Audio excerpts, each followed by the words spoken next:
Welcome back to the Halifax Real Estate Podcast. I am your host, Jason Paul, licensed realtor, team lead at the Infinity Real Estate Group at eXp Realty in Halifax, Nova Scotia.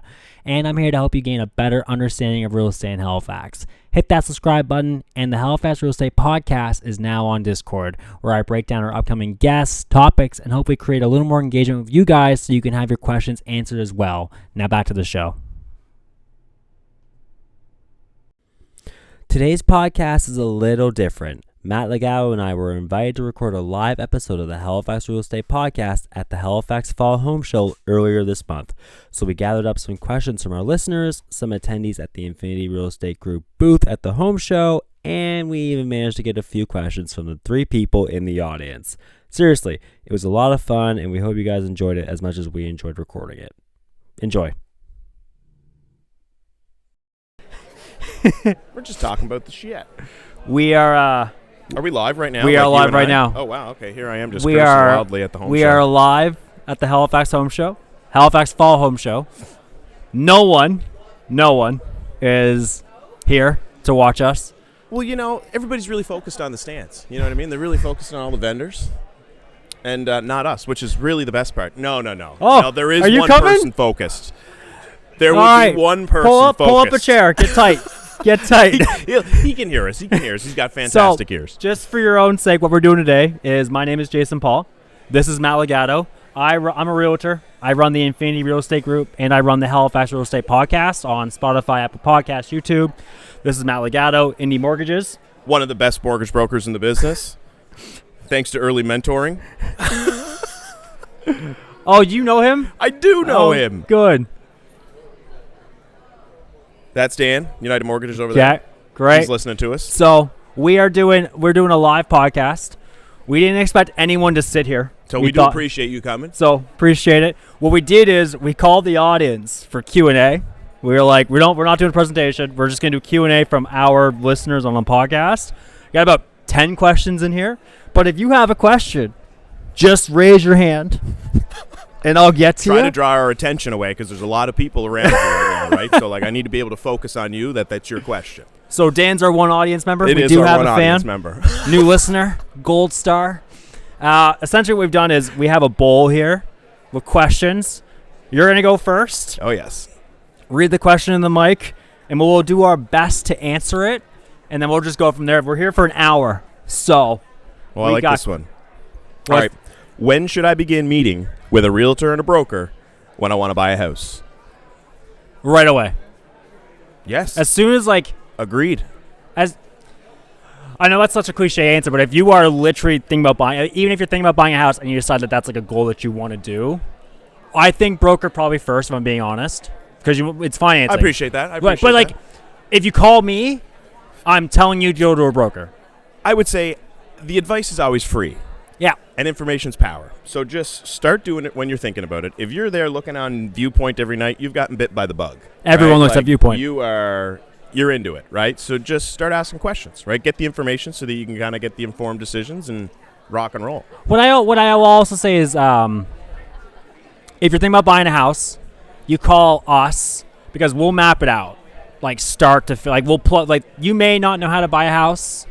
We'll at least plug the gaps in that journey of step 1, 2, 3, 4, 5. And the other thing, maybe it's not right now, but it could be later on down the road. Right. So we'll put the plan together to be like, look, we do these steps, you're going to be into a house in the next 6 months. Right. Right. I'm going to pause for a second. We have our second audience member here. Thank you. So, crowd's crazy. Just a heads up. Everybody calm down. Live podcast. We're doing Q&A from our listeners. We got a bowl of questions. If you have a question, just raise your hand and I will get to you. If you want to be a part of the show, pull up a chair. We don't bite. We don't yell. We don't scream. We're actually pretty friendly. And I got my next question. Is Halifax in a housing bubble? No. You might scare every realtor in here. Yeah. No, we're not in a housing bubble. You don't think we're in a housing bubble? I don't think we're in a housing bubble. Why? It's just growth. Toronto is down 30%. Yes, but that's Toronto. We are having growth in the Maritimes like we've never had before. So instinctively, things are going to move upwards, price point wise. Okay. Would we like to see prices come down? Absolutely. Affordability is huge. But it's not a bubble. we're just rocking and rolling as a province right now. There's a lot of stuff on the go. Okay, if you look at the stats, we are actually not in a bubble. Because a bubble is defined by... I actually had to look this up at the beginning of my real estate career because I was so worried in 2020. Well, it's an economic thing, right? I was so worried we were in a housing bubble in 2020 with COVID. I Googled it. I called the Dow economics professor to be like, can you teach me bubbles? Because I need to know, because I don't want to fuck up anyone's life. And essentially a bubble is when you have inventory but all-time high prices. Yeah. So like the dot-com bubble, the example was like there was like 100 dot-com companies all valued at $100 million, $200, $250 million, but they all had no profits and nothing going for them, but they kept going from value because there was a And that's rush. the thing. Like, we see all-time high listings, but it's turning over. Well, we don't even have the inventory. Like the thing is Halifax doesn't have homes for sale. So like peak COVID 2022, we had 184 listings for sale in all of HRM. What are we now, 1,300? We're at 1320. Like, it's not a lot. If you think about like past markets, when we were in a buyer's market, we had 4,200 homes for sale. Just think of like you could go down one street, knock on 22 doors, and give someone an offer, and you would be able to buy a house. Now, COVID was like one house. They're still one trying to block. do that in my neighborhood, by the way. I'm like weekly getting handwritten notes on my door. Really? From Yeah. That's realtors. Yeah, I keep sending them your way, though. I'm like, head up Lucasville. There's a nice little street in behind. You want to go see Dan, right? Just fire this right in the mailbox. The only thing I would say about the bubble, it's not a thing. It doesn't exist. But housing is softening. Inventory's up. We have the most amount of homes for sale in Halifax since April 2020. Inventory, we had the highest inventory in Halifax since October 2019.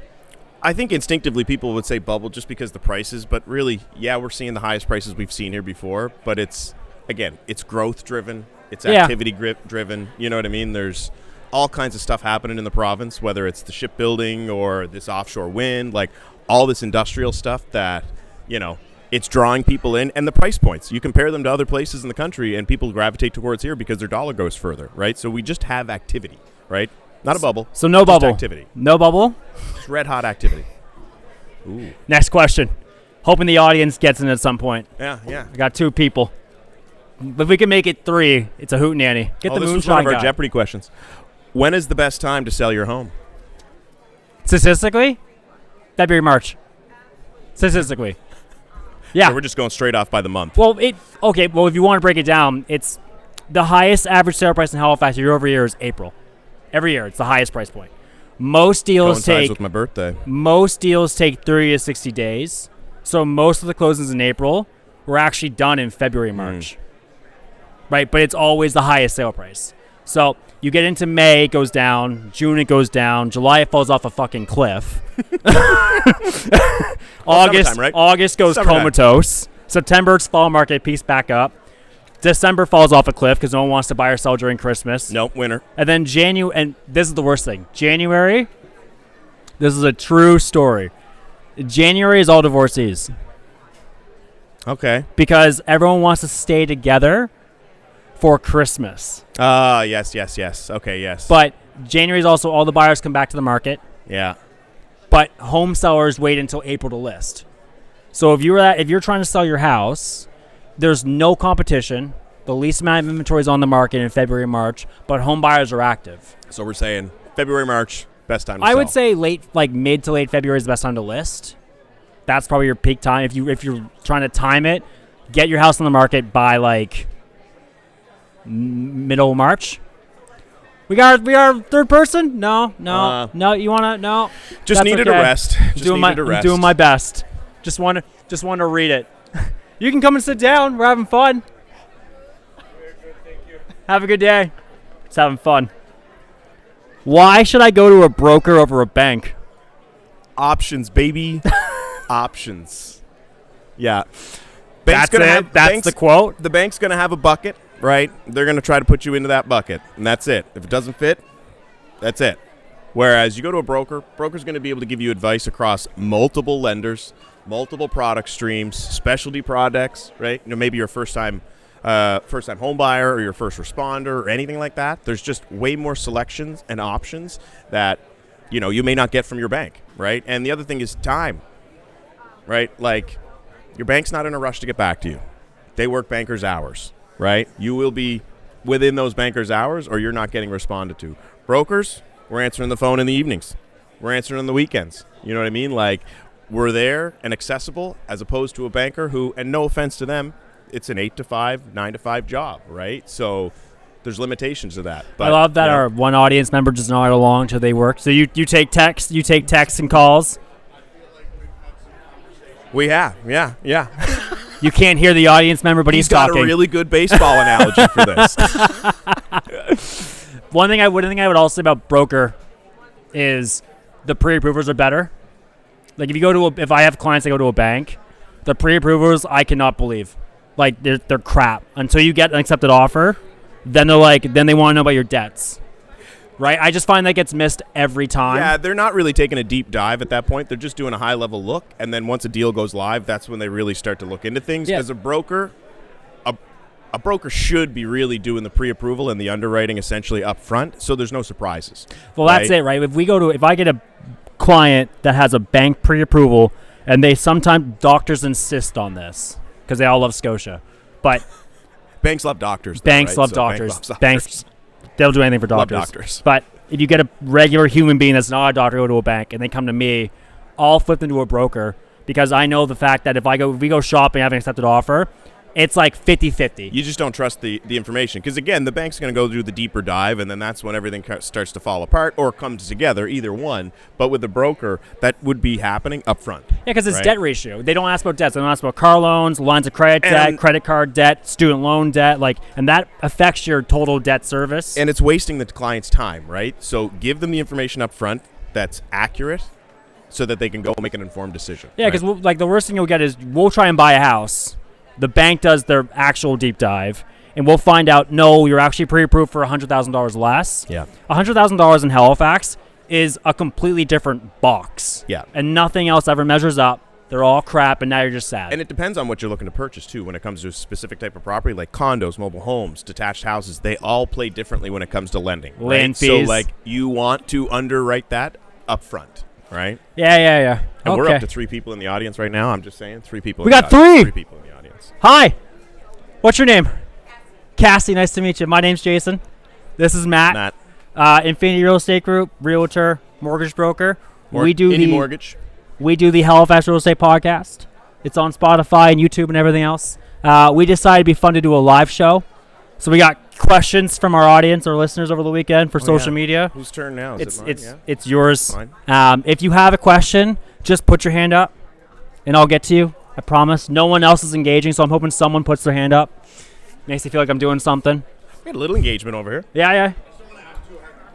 Oh, I want them. I appreciate that. The harder, the better. Yeah. Like, give me a horrible one. Don't put me on the spot. Someone put housing bubble. Yeah. First question we had was, is this a housing bubble? So, there was no mercy coming from the internet. How long does a pre-approval last? Do you know? 120 days. He does know, ladies and gentlemen. He does know. 120 days is pretty much standard on the piece of paper. But again, you do a quality underwrite ahead of time. The pre-approval can last as long as you're shopping, right? It's really just a matter of the rate hold when you get a bank. You get a 120-day rate hold, right, on the pre-approval. But the information on a pre-approval, as long as the information from the client doesn't change, it's pretty consistent moving ahead. You will lose your rate. After 120 days, now you may get the exact same rate after the 120 days. It really matters what happened to the rate environment. But yeah, for that 120 days, they're going to keep that standard rate that they gave you. And then at the end, it's subject to either go up or down, just depending on what the environment is. Can I add a tidbit there? If you buy a car in that time, your pre-approval will change. Yup. Do not buy a car. You buy a car, you take on debt, anything like that changes your credit background, it's going to change the outcome of what that pre-approval is. I'll give the audience a fun story about buying a car. This happened in COVID. South End, Halifax. Someone bought a $1.2 million house in South End. Then with a $100,000 deposit. They then bought a Tesla. Ruined their financing. Couldn't close. Lost the $100K. Got sued for damages. Because they bought a car during financing before they closed. Buy a car after you get keys. because that will be a thing. And the key is the keys. Have the keys. Buy a car. Don't buy a car until you buy a house. Be standing in the home after closing, then it's yours. Right? Even the day of closing, until you're over the threshold of the house, wait. Don't buy. They'll give you a car anytime. Don't buy a car. You know, our transit system is constantly improving. No, it's shit. Just take the bus. Stop Just talking. take the bus. For a little bit. Take the bus. What's the next one? What do you got? What does your listing process look like? Go on. How do you sell houses? I mean, me personally, I wouldn't do it. I couldn't do what realtors do, but Okay. nice pictures, you know. What does my listing process Snazzy look like? social media video. It's super simple. Our philosophy is we want to make it as easy for a buyer to buy your house as humanly possible. So we're gonna get the staging done. We're gonna get the pre-inspection done so that we know all the problems with the house before we go to market. The reason why is this is an aggressive analogy, and I use it all the time. A buyer trying to buy your house, they're gonna do a home inspection. That home inspection has essentially, they're holding a revolver with 6 rounds in the chamber. And every bullet's going to try and knock your home price down. I told you it's aggressive. Very aggressive. But essentially, if we do the pre-inspection, you can know what's going on before you go to market. We can get it done before we go to market, or we can disclose it. So you get everything disclosed. We're not worried about home inspection anymore. We've already told them everything. And when they try to negotiate, because everyone will do their own home inspection anyway. And I've had this happen where, like, I've had a buyer's realtor call me and say, hey, like, this came up in the inspection. We're looking to $5,000 off the price. And I'll go, okay, I emailed you the report, the pre-inspection. Did you review it? Oh, wait, I had that in an email that you did review it. You wrote that you buyers did review it. So page 46, section D, that was disclosed. I ain't negotiating because you already acknowledged you read it. So don't go into the unknown not knowing. So we try and make it as easy as possible for you guys to sell your houses by getting the home ready for market. That means clutter, declutter, clean, paint, stage, professional photos. We do $500 social media targeted ads on Facebook and Instagram to a target audience, BC, Ontario. I've seen them. They're good. Pre-inspections. And then we set, like, all your work when you list a house is until we list it. As soon as we list your house and it's on market, you're done. It's now just we're giving them all the documents, disclosure statements. Essentially, someone walking into your house, we've given them all the information. They're just deciding if they want to buy it. And that's essentially how we list houses. Too easy. Well, I mean, you just make it sound so simple. Well, try it. No. Oh.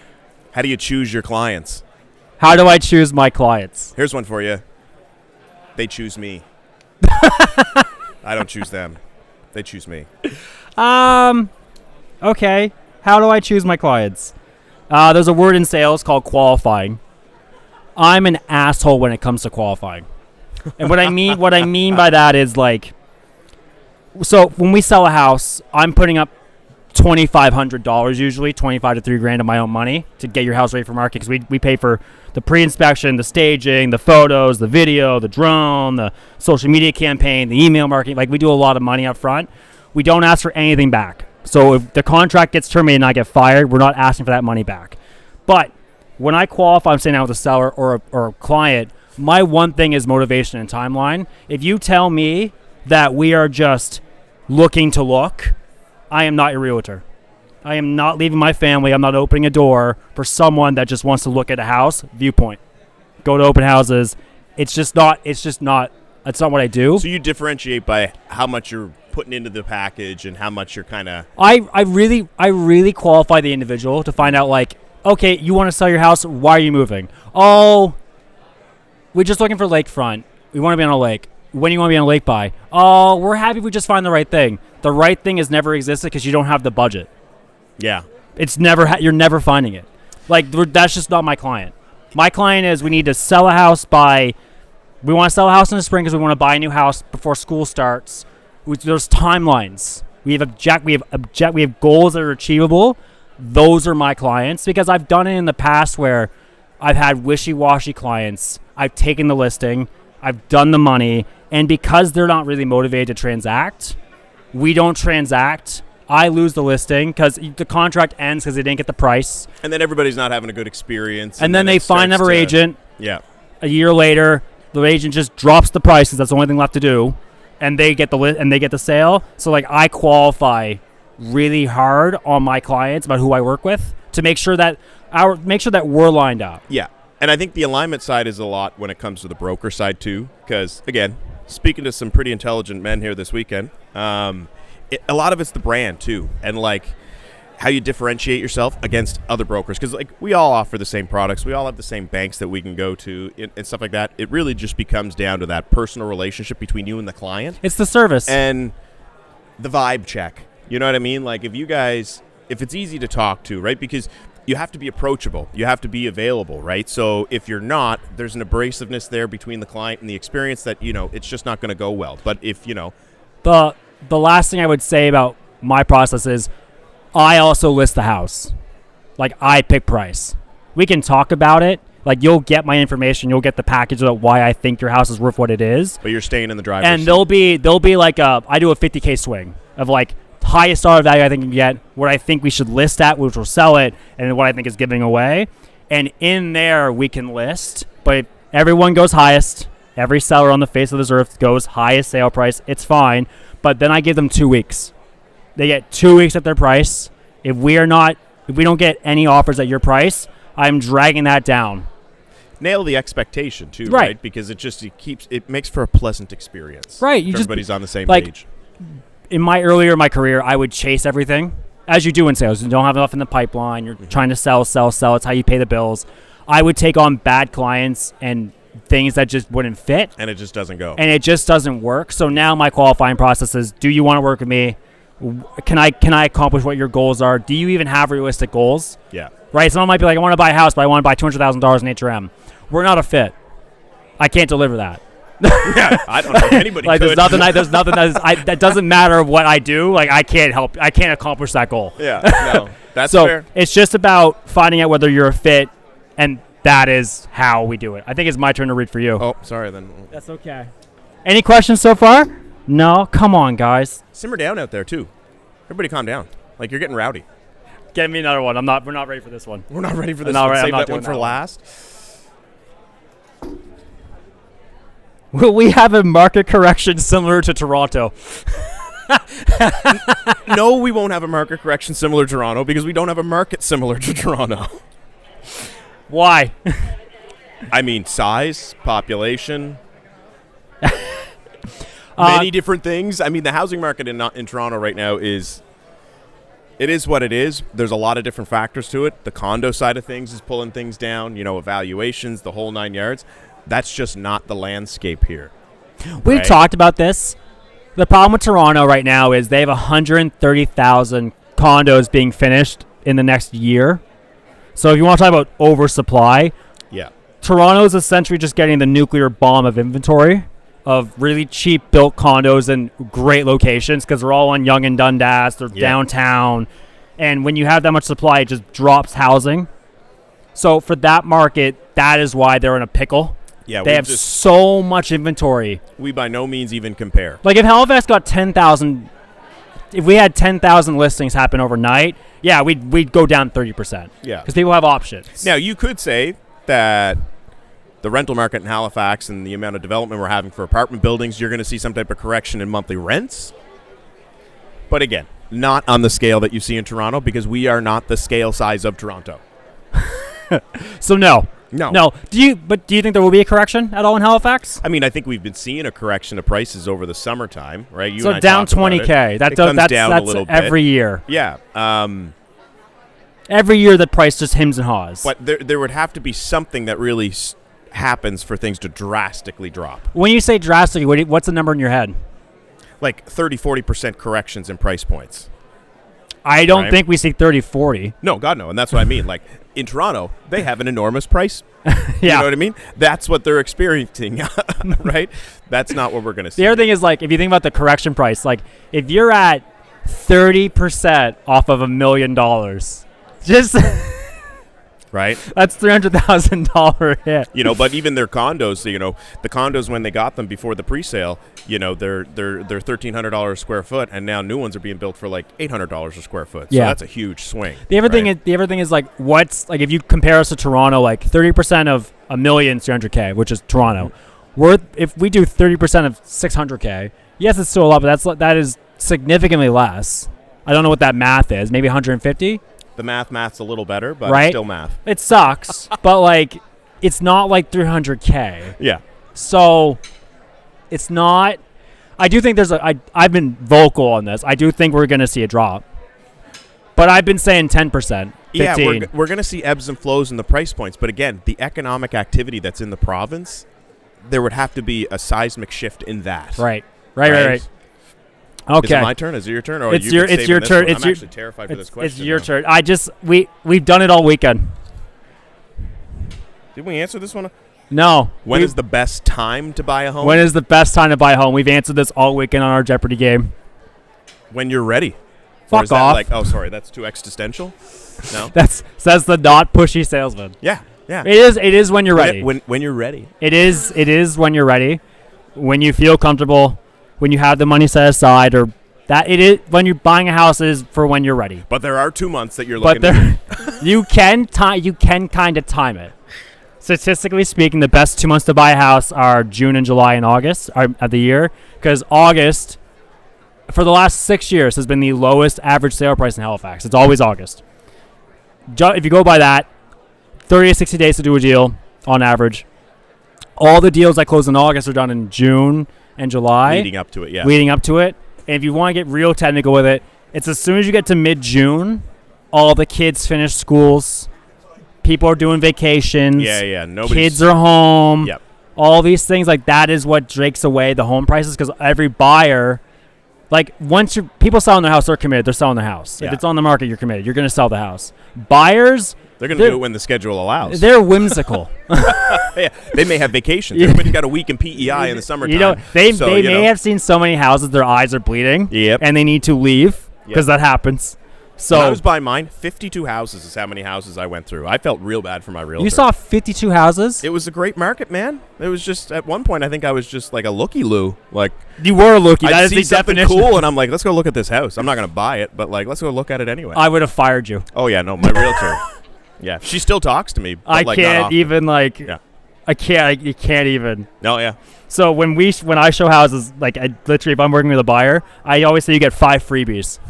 Your first 5, you could. I don't care where they are, how they are, what they are. We were at it for like 3 months, I think. So just so I don't sound like an asshole, what we do is your first house, you're going to do a scale 1 to 10. 10 being the dream house, 1 being an absolute pile of crap. You can't afford dream. Let's just be clear. No one can. I've even had clients with $3 to $4 million budgets, and they've still had problems. They wish they could buy $6 million houses, because the $6 million house had that one feature that $3 million just doesn't have. Well, it's those floor-to-ceiling Fuck windows off. that slide open right to the water. So 10 doesn't exist, which means if you give the house a scale of 8 or 9, you should be writing an offer. If it checks that many boxes, you should buy it. You should be writing an offer to try and buy the house. Well, let's say you give it a 5 or a 6, right? You're going to say, I have 5 and a 6. I go, okay, what would make it an 8?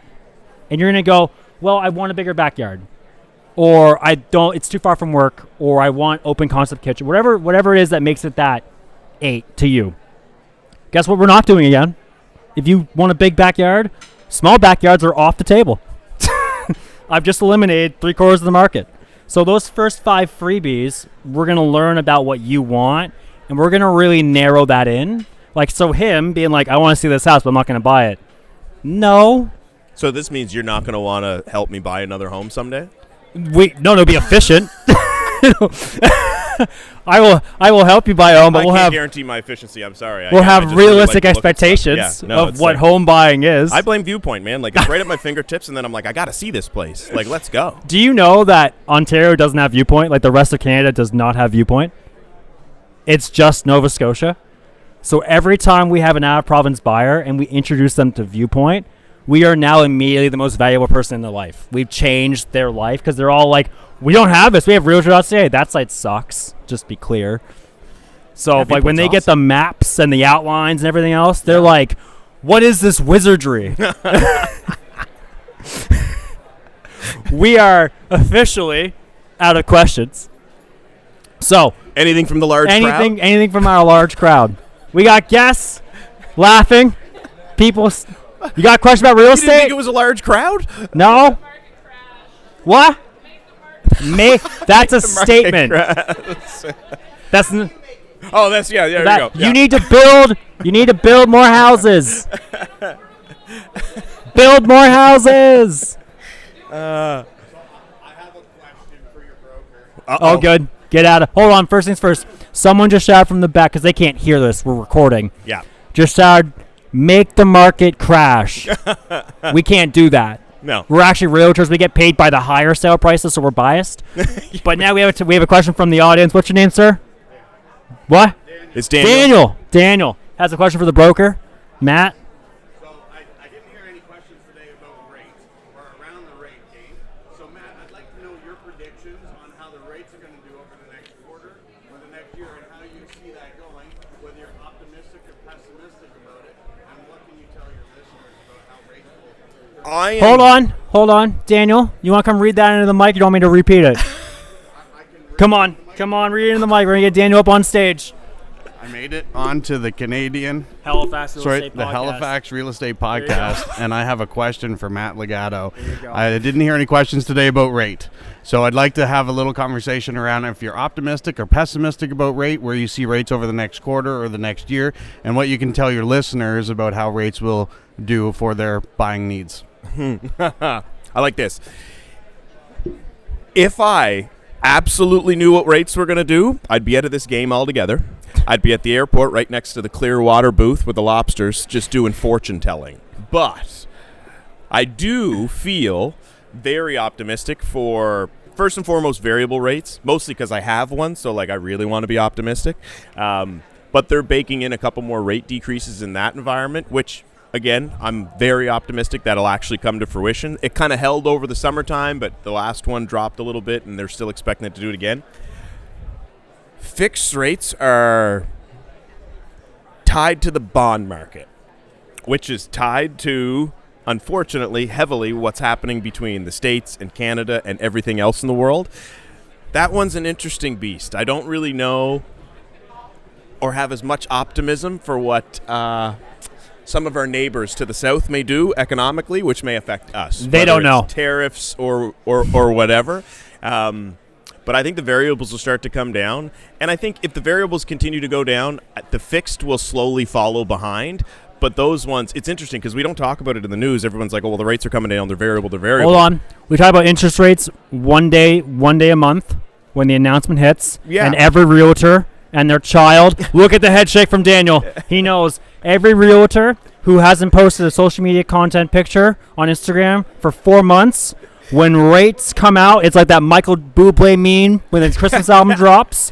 They all come out of the woodwork being like, rate cuts. But we don't talk about the fixed. In between those environments, or those announcements, the fixed rates kind of go up. August, they went up. July, they went up a bit, right? And so, nobody really talks about that, but then we really focus on the variable side. Now, thankfully, they have come down slightly from where they raised to in the summertime, but those are the ones, because predominantly the fixed rate is what everybody goes into because it's security. It's set it and forget it. I don't have to think about it. It's just, it is what it is. It does its thing. But again, they're just tied differently to the market than, of course, the variables. But selfishly and optimistically, I think the variables are going to keep coming down, which I'd like to see. He wanted you long-term, the play variable tends to be the thing that kind of evens out over time anyway. He wanted you to predict what was going to happen this quarter and about for the next year. So this quarter, I would say the variables will come down. The fix, I don't think we'll see a lot of movement in the fix. All right, Daniel, come back up. What do you think? Give me your opinion on what your cut's going to be. You can just say you agree completely. The point that Matthew has that I 100% agree with is that no one actually knows, Yeah. including every real estate agent in all of Nova Scotia or Canada that puts up that rate drop and just has all their predictions. There is no crystal ball in the rate world. Matt is 100% right in that, but I appreciate the optimism. I want to be optimistic. I think your listeners want to be optimistic. Yeah. And I think I think the reality is it for real estate agents, having housing prices increase, and for mortgage professionals, having rates decrease is a good thing, and it's going to be great for the market. So Yeah. Okay. Not good for the consumer if house prices go up, but we that don't part think we about can't them. affect. No. We have 4 people, but I don't think they're here for us. No. Hello! Any questions about real estate while we're up here? Not this time. That's okay. Have a seat. Enjoy yourself. So we got to give a huge shout out to the home show folks. Thanks for having us on here. Everybody come down. Place is awesome, filled with wicked vendors, as it is every year. So like you'll find nobody who speaks higher than the home show than me. If I wasn't here doing this, I'd be here anyway. So I mean, moonshine. I am a home show junkie. It is. We will be I'm not even ashamed to admit it. I love it. We do want to thank them for inviting us down to do this. We will be better next year. This was kind of thrown together at the last minute. Yeah, I think it went well. Got some Q&A. Engagement here, Got 2 people, had 3, now we're down to 2. Next time we're aiming for 4. I want to get bigger. You have a question? I have a question. Yes. Come on, read it in the mic. Come on, have some fun. So I've had a lot of vendors talking to me about their, especially solar, adding solar into their mortgages. People's mortgages. Oh. Yeah, this is a feasible thing. This is a feasible thing. This is what people are doing. To add solar panels into your mortgage? Yeah. So when it comes to the solars, they're essentially a loan.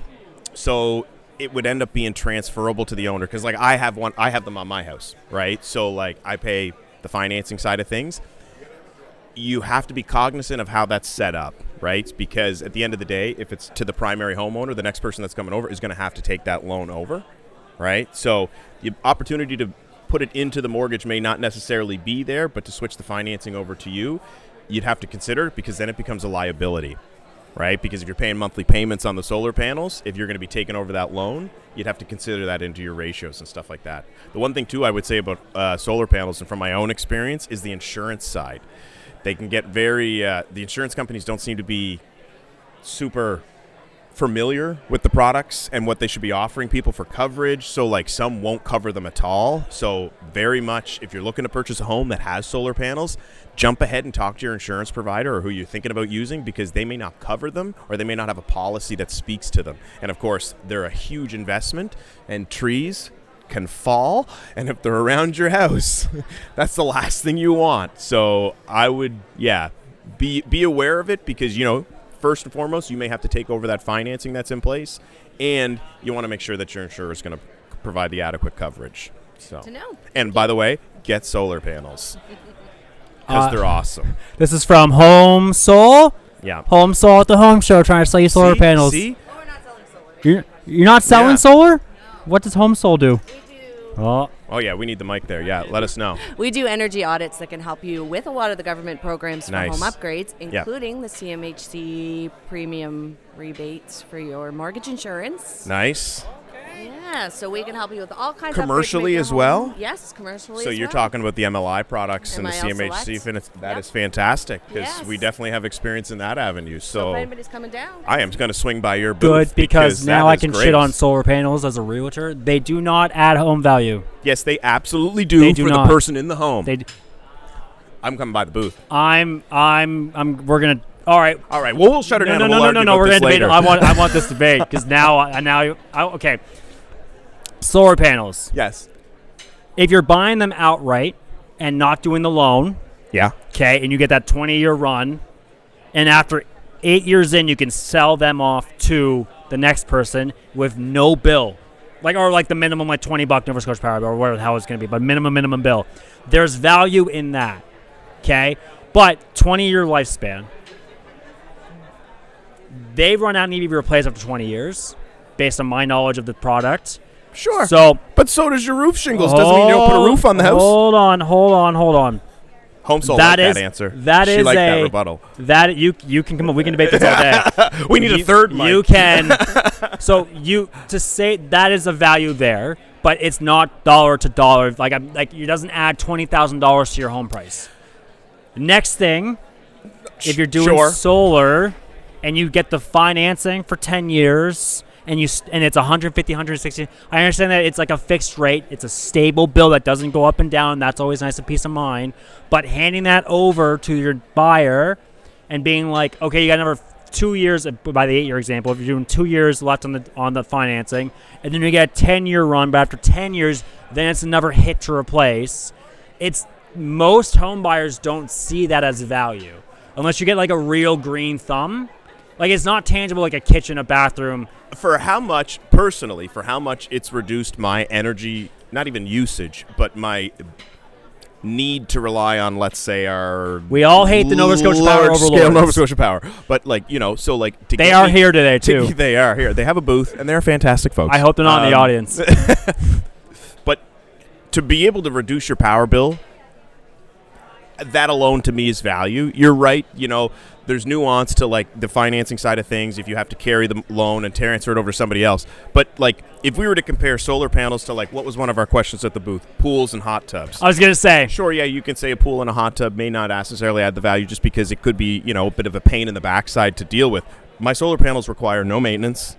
They simply sit there. When the sun shines, I'm lowering my power bill. But like pools and hot tubs, there's no quantifiable value for home value. Like I'm like just from a real estate side, I guess. I mean, that's a you problem on how you add that in, but I'm not because no one else is. For me, it's like the 25-year span, the warranty that's on them, their quality. Just to be able to see my power bill come in and not have to be paying what I was 2 and 3 years ago, and especially with the rate environments we have, any avenue to be able to soften that burden, because again, everything's getting so expensive. I just see the long game play of a solar panel as being beneficial through that duration. How you quantify the value on the home price? Again, that's a realtor thing. Any rebuttal? I just do mortgages. From the audience, you can come right back up and talk into the mic. From my experience with homeowners that are getting solar, at the end of the day, yes, it might not be putting a huge value on your home for resale value, but what they're looking at with the rate increasing, you're constantly saving. So what I'm saving today, I'm actually going to be saving probably double next year with the rate increases. And the efficiency of them is impressively more than what they're spec'd to be. It's kind of a, And the reassurance with the battery backups and stuff, you have those few hours of power and the convenience. I just want to clarify position here. I said they don't add value to your home, not your life. Before we start jumping down, I'm like, my bills are reduced. Like, it's not adding value to your box. I think that one is more subjective to the individual, right? Like, if the individual perceives the value, then there's value, right? Thank you. Very true. But at the end of the day, if I'm out shopping and you were to show me 2 houses and one had solar panels, I'm leaning towards the solar panel home. 52 you have to see? Yeah, that's next time. We'll shave it down. We'll do like 40 next time. Don't worry about it. We'll do 20. Yeah. All right. Thank you. Thank you so much. Appreciate it. We'll see you in a little bit. I'm coming to visit. I think we're all done. Yeah. This again, is the podcast thank you of the so home much show. for the home show, folks, to have us. This was amazing. Again, we had 3. We now have 0. Yeah, they're done with us Cleared now. the room. Yeah, we had they're some done fun. with us now. But still, we will be back in the spring. Absolutely. We will be back. Yeah. Thank you guys so much. Have a good day. Thank you so much for listening to the podcast. Matt and I have been invited back to record another live episode of the Halifax Real Estate Podcast at the Halifax Spring Home Show in March 2026. So keep your eyes open for that. And if you'd like to get in touch with either Matt or myself, you guys can find our contact information in the show notes. Have a good day. Bye.